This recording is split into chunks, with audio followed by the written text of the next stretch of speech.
អ្វីតែពិបាកជាងគេដូចនិយាយមិញអញ្ចឹងគឺថាគ្រូគាត់អត់ចេះភាសាខ្មែរហើយយើងអ្នកមកពីខេត្តយើងក៏អត់សូវដឹងវប្បធម៌អ្នកគេអ្នកនៅភ្នំពេញឬមួយក៏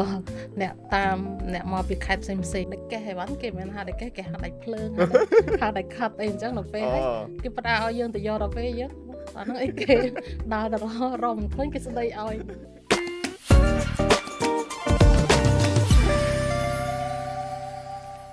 ដោយសារតែបងគឺជាសិស្សចំនួនទី1សិស្សចំនួនដំបូងគេបំផុតដែលបានទៅរៀននៅប្រទេសកូរ៉េហើយអត់មានអ្នកដែលចែកចាយបទពិសោធន៍ផ្ដល់បទពិសោធន៍ឲ្យបងទេអញ្ចឹងខ្ញុំជឿជាក់ថានៅពេលដែលជន់ទឹកដីកូរ៉េដំបូងគឺប្រកាសជាមានទុក្ខលំបាកច្រើនហើយបងត្រូវអត់បងមានច្រើនរកអស់បើប្រហែលជារាប់នៅក្នុងកម្មវិធីនេះក៏អត់ដែរត្រូវហ្មងហ្នឹងហើយនិយាយប្រហែល2ថ្ងៃនិយាយធម្មតាអត់កើតទៀតតើមានគ្នាជួយយំហ្នឹងហើយបាទដោយសារតែហ្នឹងវារឿងរ៉ាវច្រើនបាទយើងចាប់ផ្ដើមជីវិតថ្មីនៅក្នុងសង្គមគេអញ្ចឹងខ្ញុំចង់សួរថាតើទុកលំបាកអ្វីឬមួយក៏អ្វីដែលលំបាកជាងគេសម្រាប់បងនៅក្នុងការដែលជន់ទឹកដីកូរ៉េដំបូងឬមួយក៏នៅក្នុងអំឡុងពេលដែលបងរស់នៅក្នុងប្រទេសកូរ៉េហ្នឹងការដែលនៅក្នុងទៅក្នុងនឹងដំបូងគឺថាពេលយើងទៅពីខ្មែរអញ្ចឹងទៅយើងរៀនចេះភាសាកូរ៉េហើយអញ្ចឹងទៅគឺថាក្នុងការរស់នៅឬមួយក៏ក្នុងការនិយាយទំនាក់ទំនងអីគឺអត់សូវមានបញ្ហាប៉ុន្តែអ្វីដែលលំបាកជាងគេគឺការសិក្សាគឺថាយើងតាមអត់តាន់គេហ្មងហើយនៅដោយសារតែនៅក្នុងសាលាយើងរៀនហ្នឹងយើងជាជនជាតិបរទេសយើងគិតថាយើងទៅពីនេះទៅធម្មតាប៉ុន្តែដល់ពេលនៅក្នុងប្រទេសកូរ៉េហ្នឹងគឺសុទ្ធតែជាសិស្សរៀនចប់លេខ1លេខ2តាមភូមិគេហៅភូមិឬសង្កាត់គេអញ្ចឹងបាទតាមតំបន់របស់គេតាមតំបន់គេថាតំបន់គេមាន10000នាក់អញ្ចឹងសុទ្ធតែអ្នកចប់លេខ1លេខ2សុទ្ធតែអ្នករៀននៅក្នុងហ្នឹងអញ្ចឹងគឺទៅដំបូងរៀនអត់តាន់គេអូខេបើសិនជានៅក្នុងការសន្ទនាប្រចាំថ្ងៃហ្នឹងយើងអាហ្នឹងវាអត់មានអែមដែរដោយសារតែភាសាកូរ៉េយើងល្អយើងរៀនតាំងពីតូចប៉ុន្តែបើក្នុងការរៀនពិបាកដោយការខ្ញុំរៀនដែរគ្រូខ្លះគ្រូចាស់ជាពិសេសគ្រូចាស់ហើយណាមួយនៅតំបន់យើងតំបន់ដែលគេនិយាយភាសាសាធុរីភាសាតំបន់បាទភាសាតំបន់វាស្តៀងនឹងភាសាឥណ្ឌូនៅខ្មែរយើងដែរបាទដល់ពេលគ្រូចាស់អីចេញមកសាសចិនវិញណាគ្នានៅកូរ៉េនៅខ្មែរនេះធ្លាប់រៀនជាភាសាកូរ៉េគ្រូគាត់ភាសាកូរ៉េទៅដល់នោះចេញមកភាសាចិនបាទភាសាកូរ៉េពីដើមត្រូវហ្មងហ្នឹងហើយភាសាកូរ៉េពីដើមហើយអត់មានសម្រាយឲ្យយើងទេពេលគាត់និយាយឲ្យចប់ហើយអត់ទេអាចប់អញ្ចឹងអត់អីអាចចាប់ឲ្យសួរឆ្ងាញ់សួរយល់អត់ហើយការចំនួនហ្នឹងបើសិនជាមាន AI តិចណាជាពិធីអីដូចឥឡូវហ្នឹងមិនអីត្រូវឲ្យការចំនួនយើងអត់ទាន់ការចំនួនវាអត់ទាន់មានកាលហ្នឹងទៅខំថតវាទុកសម្លេងហើយដល់ពេលយកមកស្ដាប់វិញនៅតែអត់យល់ដែរទៅដល់ណាក៏អត់យល់បាទអញ្ចឹងនេះតកតងមួយនឹងការរៀនសូត្រចុះតកតងមួយនឹងដំណោះស្រាយវិញតើបងយកឈ្នះការហ្នឹងដូចម្ដេចដែរបងកាលហ្នឹងពេលចូលរៀនឆ្នាំទី1គេថាយើងធ្លាប់តែរៀននៅស្រុកខ្មែរយើងបានតែអេឡូដល់ពេលទៅដល់នោះយើងបានស៊ីម្ដងយើងមានអារម្មណ៍ថាធ្លាក់បាក់ទឹកចិត្តខំតិចគេកាត់អាហារូបករណ៍ទៅអីចឹងថាយើងភ័យផងហើយណាមួយយើងបាក់ទឹកចិត្តផងអញ្ចឹងទៅថាមួយរយៈពេលហ្នឹងដូចមានអារម្មណ៍ថាមិនខ្លួនឯងធ្វើអត់បានល្អអញ្ចឹងទៅក៏ថាបាក់ទឹកចិត្តដែរប៉ុន្តែអ្វីដែលសំខាន់គឺថាមានសិស្សច្បងហើយមានអ្នកនៅក្នុងព្រះវិហារមិត្តភក្តិផ្សេងៗអីគាត់ណែនាំឲ្យលើកទឹកចិត្តឲ្យអញ្ចឹងទៅអ្នកខ្លះក៏គាត់ជួយបង្រៀនយើងបន្ថែមទៀតដូចយើងធ្វើ homework ធ្វើកិច្ចការផងសាស្ត្រាចារ្យអញ្ចឹងទៅបានពួកគាត់អ្នកជួយអីអញ្ចឹងទៅយើងក៏មានអារម្មណ៍រៀនឡើងវិញហើយពេលយើងទៅដំបូងយើងឲ្យហ៊ានសុំជំនួយពីពួកគាត់អញ្ចឹងយើងខំធ្វើឲ្យដោះស្រាយតែខ្លួនឯងតែយើងអត់ដែរសុំជំនួយពីពួកគាត់ប៉ុន្តែដល់ពេលពួកគាត់បានគាត់បាននិយាយមកយើងមុនអញ្ចឹងទៅធ្វើឲ្យយើងដឹងថាអូហេតុអីបានយើងខំដោះស្រាយតែខ្លួនឯងអញ្ចឹងបើយើងមកពីប្រទេសខ្មែរហើយយើងមិនមែនកូរ៉េហងអញ្ចឹងយើងចង់ធ្វើដូចកូរ៉េមិនកើតអញ្ចឹងតើយើងសុំជំនួយពីពួកគាត់ហ្មងទៅធ្វើឲ្យយើងទទួលស្គាល់ខ្លួនឯងហើយធ្វើឲ្យយើងដើរទៅសុំជំនួយពីពួកគាត់មុនសុំឲ្យពួកគាត់ជួយអញ្ចឹងហើយទី2ដូចថាក្នុងការរៀនអញ្ចឹងដូចថាពួកជនជាតិកូរ៉េឬមួយសិស្សកូរ៉េហ្នឹង គេរៀន1ម៉ោងអញ្ចឹងយើងរៀនបន្ថែមពីលើនឹង2ម៉ោងអីទៀត បា ចឹង ទអាចនិយាយថាគុណនឹង3គុណនឹង4 គុណនឹង3 បាទបើគេរៀន1ម៉ោងយើងរៀន2ម៉ោង3ម៉ោងទៅ4ម៉ោងហ្នឹងហើយដូចបងនិយាយគាត់និយាយមុនហ្នឹងអញ្ចឹងគឺខ្ញុំទទួលស្គាល់ដែរការដែលយើងសុំជំនួយពីគេអានេះមិនមែនរបៀបថាមិនមែនយើងមើងងាយខ្លួនឯងឬក៏បង្អាក់សមត្ថភាពខ្លួនឯងប៉ុន្តែយើងដឹងអំពីព្រំដែនរបស់យើងបាទកម្រិតរបស់យើងថាយើងមានកម្រិតធម្មតាអញ្ចឹងបើសិនបើយើងត្រូវការជំនួយអានេះខ្ញុំគិតថាវាមិនមែនជាការខ្មាស់អៀនទេសម្រាប់ដែលយើងលាតដៃសុំឲ្យគេជួយ គឺថាយើងទទួលយកស្គាល់ខ្លួនឯងហើយយើងក៏ថាដើម្បីនឹងពង្រីកចំណេះដឹងយើងដូចគ្នាដែរអញ្ចឹងដោយសារតែនៅក្នុងដំណាក់កាលដែលយើងត្រូវរីករូតលាស់ត្រូវអត់បងបាទបើយើងឡៃខ្មាស់អៀនខ្លាចសួរគេទៅគេចេះខ្លាចគេមើងងាយយើងអាហ្នឹងយើងធំធាត់អត់កើតទេបាទអាហ្នឹងវាក៏ជាសេចក្តីក្លាហានមួយដែរបាទហើយអានេះគឺតាក់ទងជាមួយនឹងការរៀនសូត្រហើយចុះសម្រាប់ជីវិតប្រចាំថ្ងៃវិញមានអីពិបាកអត់បង អ្វីដែលពិបាកជាងគេគឺវប្បធម៌រស់នៅហើយនឹងនិយាយថានៅគេចូលចិត្តផឹកស្រា បាទតែយើងនេះអត់ផឹក តែយើងនេះអត់ផឹកដូចហើយបើដូចនៅកន្លែងជំនាញដែលបងរៀនហ្នឹងគឺដូចថាគេល្បីគេថានៅជំនាញបច្ចេកទេសហ្នឹងសិតតអ្នកចេះផឹកស្រាអញ្ចឹងថាតាំងពីចំនួនទីនេះរហូតដល់នេះសិតតអ្នកខ្លាំងខាងផឹកអញ្ចឹងមានណាគេសតនេះអញ្ចឹងឲ្យពេលគេចប់មកនិយាយថាពេលគេសប្បាយចិត្តក៏ផឹកពេលគេពិបាកចិត្តក៏ផឹកពេលគេធ្វើពិសោធន៍ខុសក៏ផឹកហើយគេផឹករងថ្ងៃហើយថាដល់ម៉ោង9ប្រឡងដូចថាម៉ោង9ប្រឡងហើយអញ្ចឹងម៉ោង8អីនៅផឹកដល់ឡើយអត់តន់ឈប់សាហាវផឹកហ្នឹងគឺជាផលពិបាកមួយដែរគេថាគេសិតតអ្នកផឹកអញ្ចឹងដល់ពេលយើងអត់ផឹកអញ្ចឹងវាពិបាកបាទចូលជាមួយនឹងគេដែរបាទហ្នឹងហើយបងគេជួបជុំគ្នាអញ្ចឹងដល់ពេលយើងចេះតែប្រកែកជាមួយគេរហូតថាយើងអត់ទៅតែដល់ពេលពួកគាត់តែនិយាយរហូតថាមានជំងឺមែនឈឺស្លាប់មែនបើមិនឈឺទេមកអញ្ចឹងគេនិយាយរហូតអញ្ចឹងហ្នឹងជាផលពិបាកមួយក្នុងការដែលយើងរស់នៅដែរគេថាវាហ្នឹងវាតកតងនឹងទំនាក់ទំនងគេថាបើសិនជាយើងអត់ចេះផឹកទេយើងអត់មានមិត្តភ័ក្តិច្រើនទេអញ្ចឹងណាបាទហ្នឹងគឺជាផលពិបាកមួយបាទប៉ុន្តែអាហ្នឹងក៏យើងត្រូវការបញ្ញានៅក្នុងការដែលយើងដោះស្រាយដែរត្រូវអត់បងហ្នឹងហើយបើសិនជាយើងប្រកែកជាមួយនឹងគេរងថ្ងៃពេកយើងបាត់បង់អស់មិត្តភ័ក្តិនៅក្នុងនេះដែរបាទអញ្ចឹងនៅពេលហ្នឹងបងដំណោះស្រាយរបស់បងមិនដែរឬក៏តិចនិចរបស់បងតាមតិចនិចរបស់បងគឺថាមុនដំបូងដោះស្រាយបដិសេធជាមួយគេបានពីម្ដងដែរមិនតែដល់ពេលសិស្សច្បងមួយទៀតក៏បានប្រាប់ថាបើសិនជាអត់ផឹកអញ្ចឹងទិញដូចថាកូកាទិញកូកាថាហ្នឹងហើយបើសិនជាគេផឹកគេហៅស្រាសផនការ៉េហ្នឹងទិញគេហៅតក្រូច Milkis ហ្នឹងស្តៀងគ្នាទិញអាហ្នឹងយកទៅឬមកពេលគេផឹកវ៉ៃផឹកអីហ្នឹងទិញទឹកត្រពាំងបាយជូរអីយកទៅទិញអាហ្នឹងយកទៅឲ្យផឹកអាហ្នឹងឲ្យអង្គុយជាមួយគេទៅឲ្យចូលរួមដែរអាហ្នឹងគឺជានិច្ចរបស់យើងដោះស្រាយអញ្ចឹងបានថាទៅចូលរួមជាមួយគេមែនប៉ុន្តែយើងអត់ផឹកស្រាយើងផឹកតែទឹកក្រូចអញ្ចឹងបាទដោយសារតែនេះយើងរក្សាអត្តសញ្ញាណរបស់យើងដោយសារតែទី1គឺយើងអត់ចេះផឹកហ្នឹងហើយបាទហើយមួយទៀតគឺយើងមិនចង់ផឹកបាទហើយយើងក៏មិនចង់ប្រឡូកនៅក្នុងការដែលហូបស្រាបាទក៏ប៉ុន្តែយើងត្រូវតែមានទំនាក់ទំនងមួយគេហ្នឹងហើយបាទប៉ុន្តែបើយើងបកែករហូតអាហ្នឹងគឺយើងដាច់ទំនាក់ទំនងហើយគេបើដូចបើអ្នករៀនជំនាញផ្សេងៗអត់សូវដែរប៉ុន្តែបើជំនាញខាងពួកខ្ញុំរៀនបើសិនយើងអត់មានទំនាក់ទំនងយើងអត់ចូលរួមទេគឺយើងដាច់អស់បាទទាំងព្រោះយើងត្រូវការធ្វើសារណាយើងត្រូវបាទ paper ឬស្អីទៀតបាទដោយសារនៅសង្គមការ៉េគឺសំខាន់មែនតើទំនាក់ទំនងមិនមែនតែសង្គមការ៉េថាបងនិយាយរួមសង្គមណាក៏ដោយទំនាក់ទំនងគឺសំខាន់បាទដូចខ្ញុំដែរតាមពិតទៅខ្ញុំឆ្នាំទី1ទី2ទី3ក៏ខ្ញុំមិនជាអ្នកផឹកដែរក៏ប៉ុន្តែនៅពេលដែលមិត្តភ័ក្តិហៅនិយាយរួមខ្ញុំដូចជាមិត្តភ័ក្តិដែរហៅផងដោយសារតែខ្ញុំប្រាប់ពួកគាត់តាំងពីដំបូងថាខ្ញុំអត់ចេះផឹកអញ្ចឹងទៅពួកគាត់ក៏អត់ហ៊ានហៅដែរក៏ប៉ុន្តែនៅពេលដែលឆ្នាំទី4ខ្ញុំធ្វើ final project ចប់គេជប់លៀងជាថ្នាក់បងអាហ្នឹងយើងអត់ទៅអត់កើតដោយសារតែអាហ្នឹងprofessor គាត់អ្នកហៅបាទដល់ពេលគាត់ហៅទៅខ្ញុំអង្គុយទល់មុខ professor ទៀតហើយ professor អ្នកប៉ិនផឹកទៀតបាទដល់ពេលគាត់ឃើញកែវខ្ញុំអត់មានស្រាគាត់សួរចុំមិនអត់ផឹកអញ្ចឹងខ្ញុំប្រាប់គាត់ថាខ្ញុំអត់ចេះផឹកបាទប៉ុន្តែខ្ញុំមកចូលរួមដែរដល់ពេលអញ្ចឹងគាត់ឃើញអញ្ចឹងគាត់យកទឹកសុទ្ធមកចាក់ឲ្យខ្ញុំចុះពណ៌សូជូហើយទឹកសុទ្ធវាដូចគ្នាគាត់ប្រាប់ថាទោះបីយើងអត់ចេះផឹកប៉ុន្តែយើងចូលរួមសប្បាយមួយគេទៅហ្នឹងហើយអញ្ចឹងអានេះវាក៏ជា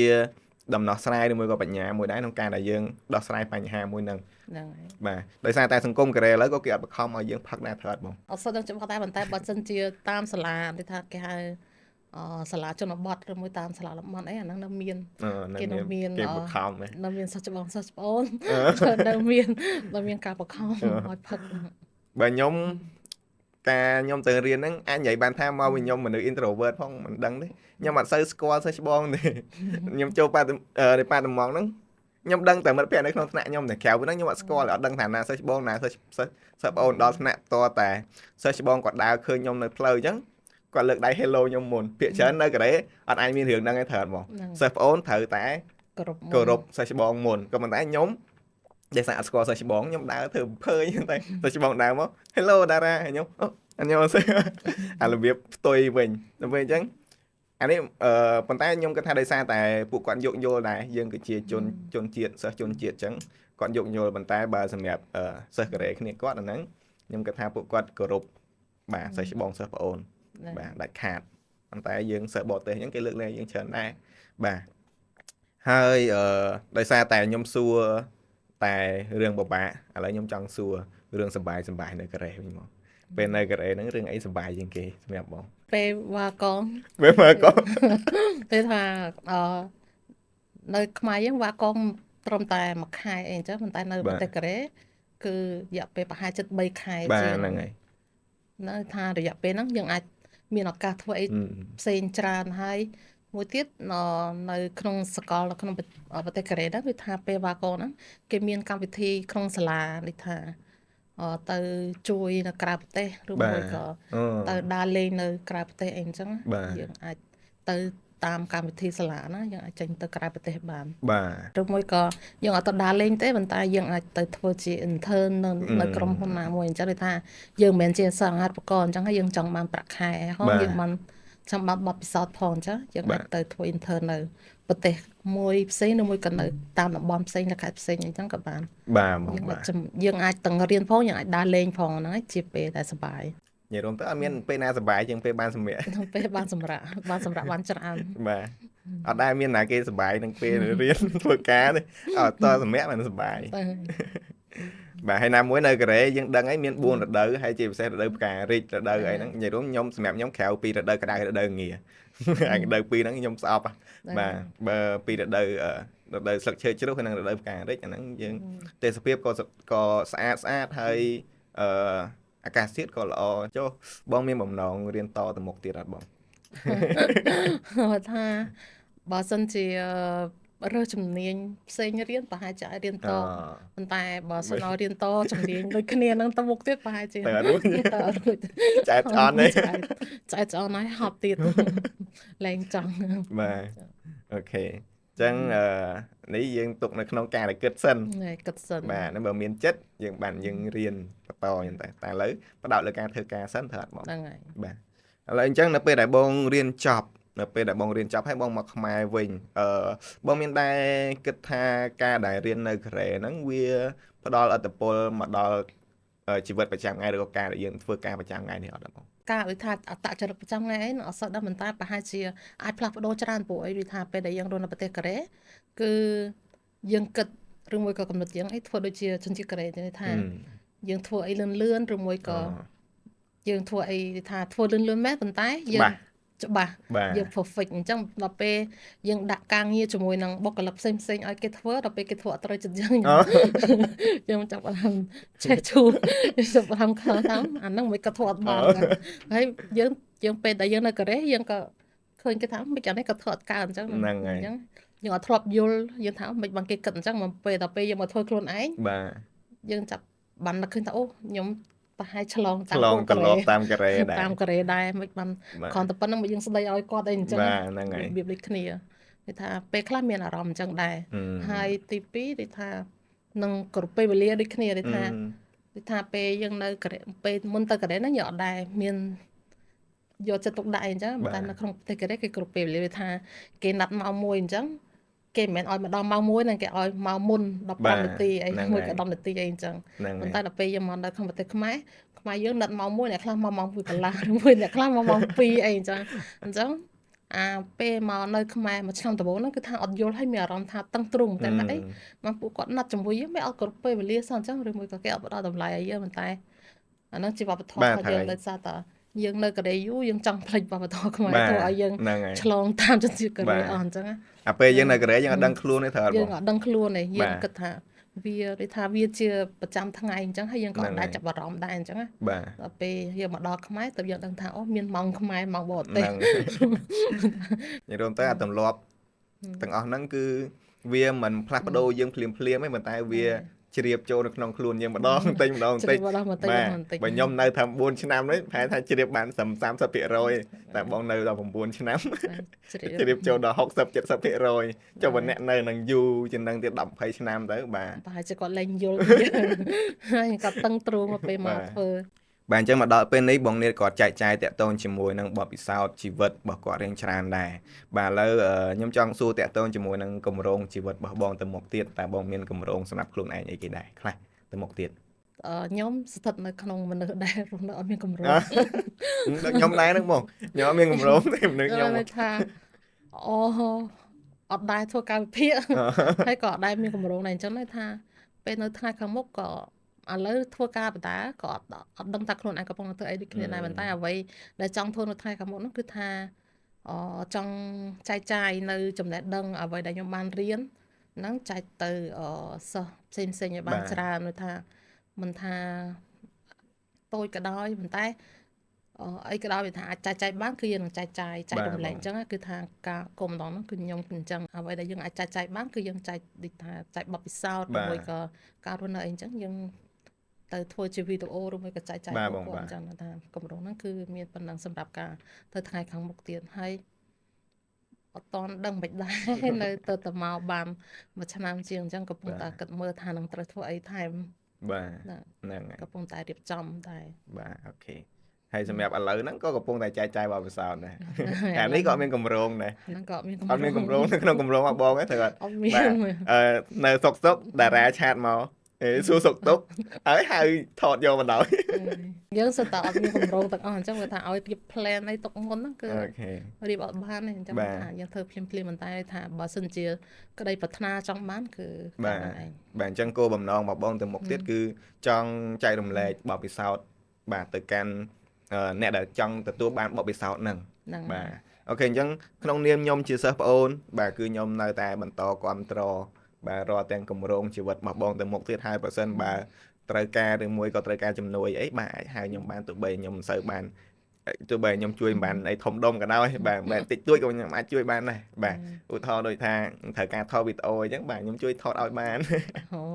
អូខេបាទហើយមួយទៀតសំណួរនេះគឺខ្ញុំតែងតែសួរភាគច្រើនខ្ញុំសួរភ្ញៀវដែលចូលរួមនៅក្នុងកម្មវិធីនេះខ្ញុំសួរថាប្រសិនបើមានឱកាសរស់ជីវិតនេះម្ដងទៀតតើបងចង់រស់នៅដដែល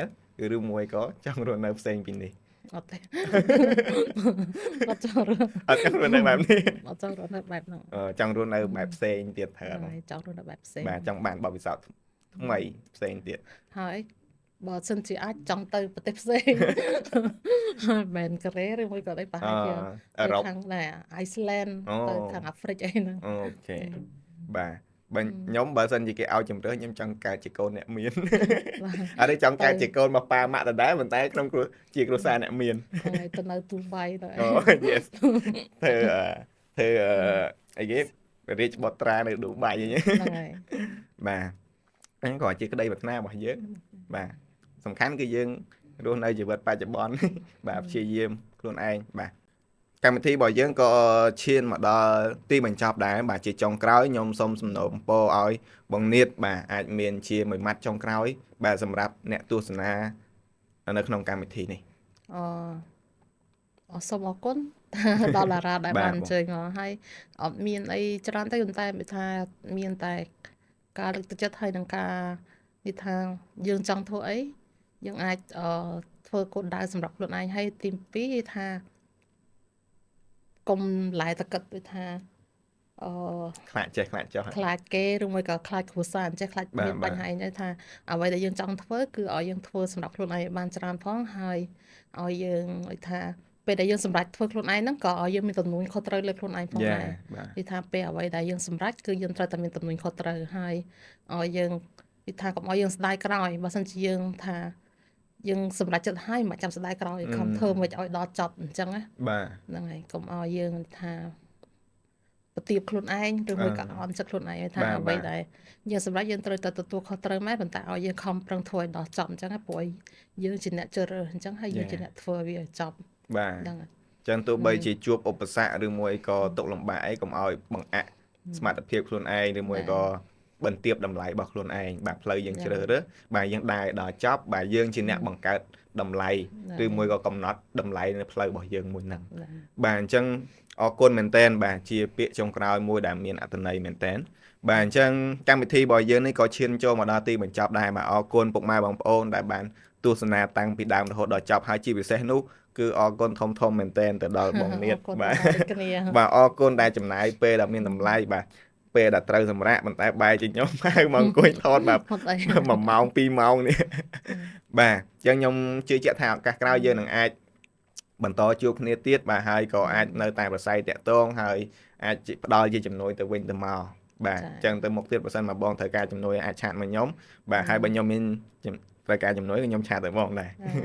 អរគុណច្រើនហើយជូនពរឲ្យជោគជ័យគ្រប់ការងារបាទអរគុណច្រើនសុខភាពល្អបាទអរគុណណាស់ណាកុំឲ្យមានបញ្ហាបាទហើយក៏ជូនពរដល់អ្នកទស្សនារបស់យើងទាំងអស់គ្នាដែរបាទជូនពរឲ្យសុខសប្បាយបាទ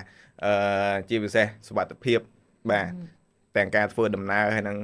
ទាំងសុខភាពនៅក្នុងការរស់នៅប្រចាំថ្ងៃបាទអញ្ចឹងអរគុណពុកម៉ែបងប្អូនទាំងអស់គ្នាជួបគ្នានៅវីដេអូក្រោយបាទសូមជម្រាបលាបាទ